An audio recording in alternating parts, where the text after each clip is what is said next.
शैतानी हवेली का रहस्य। कभी कभी जो हम सिर्फ एक कहानी समझते हैं वो असल में सच्चाई होती है। आज जो कहानी मैं आपको सुनाने जा रहा हूं वो सिर्फ एक हॉरर स्टोरी नहीं बल्कि एक हकीकत है जिसने कई लोगों की जान ले ली। एक शैतानी हवेली जहां रात को जो भी गया वापस नहीं आया। क्या आप इस कहानी को सुनने के लिए तैयार हैं? अगर हां तो लाइट्स ऑफ कर दीजिए क्योंकि यह कहानी आपको सोचने पर मजबूर कर देगी। रहस्यमयी यात्रा की शुरुआत। यह कहानी है रोहन, साहिल, मीरा और कुणाल की। ये चार दोस्त एडवेंचर और हॉरर जगहों की कहानियां एक्सप्लोर करना पसंद करते थे। एक दिन उन्हें एक भयानक हवेली के बारे में पता चला जो शहर से 20 किलोमीटर दूर जंगल के बीच में स्थित थी। इस हवेली के बारे में एक मनहूस अफवाह थी। जो भी अंदर गया या तो पागल हो गया या फिर कभी वापस नहीं आया। साहिल हंसते हुए, यार ये सब बकवास है, कोई भूत वूत नहीं होता। मीरा गुस्से में, मुझे ये आइडिया बिल्कुल पसंद नहीं, पर अगर तुम लोग जा रहे हो तो मैं भी चलूंगी। रात के 12 बजे वे लोग हवेली के सामने खड़े थे। पुरानी जर्जर हवेली, टूटी हुई खिड़कियां और उसके चारों ओर अजीब सी सर्द हवा। रोहन ने टॉर्च ऑन की और तभी दरवाजा खुद ब खुद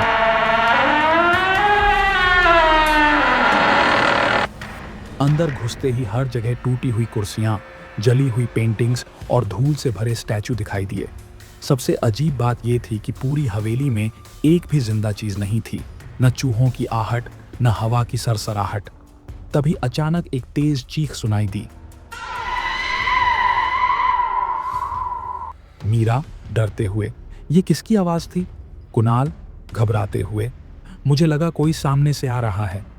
तभी एक दरवाजा जोर से खुद ही बंद हो गया और अचानक एक पुरानी घंटी बजने लगी। रोहन ने टॉर्च की रोशनी एक पुरानी तस्वीर पर डाली जिसमें एक छोटी लड़की का फोटो था। नीचे लिखा था, मुझे बचाओ, मैं यहां फंस गई हूं। और तभी एक सफेद साया जलती हुई मोमबत्ती के पास से गुजर गया। जैसे ही वे लोग भागकर दरवाजे की ओर गए, दरवाजा बंद हो चुका था।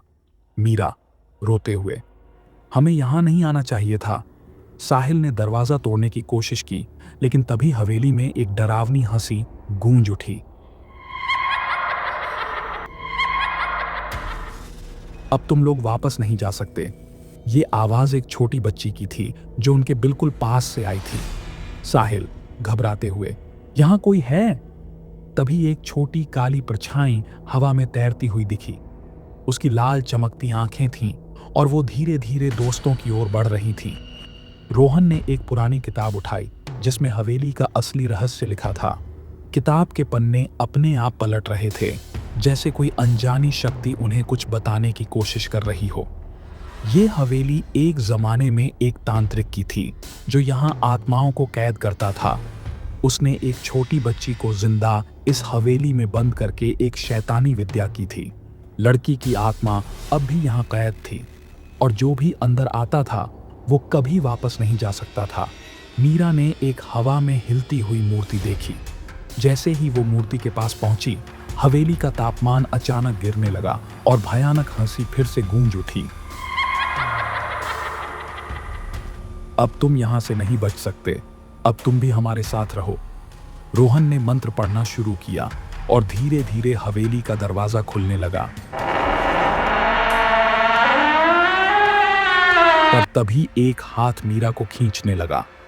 दोस्तों ने उसे बाहर निकालने की कोशिश की और जैसे ही वे बाहर आए, हवेली जोरदार चीख के साथ अचानक अंधेरे में गायब हो गई। जब पुलिस अगले दिन जंगल में आई तो वहां कोई हवेली थी ही नहीं। रोहन ने जब दोबारा पुरानी तस्वीर देखी तो उसमें लड़की के साथ एक नया चेहरा था, मीरा का चेहरा। और तभी मीरा जोर से चीख उठी। क्या मीरा को बचाया जा सकता है?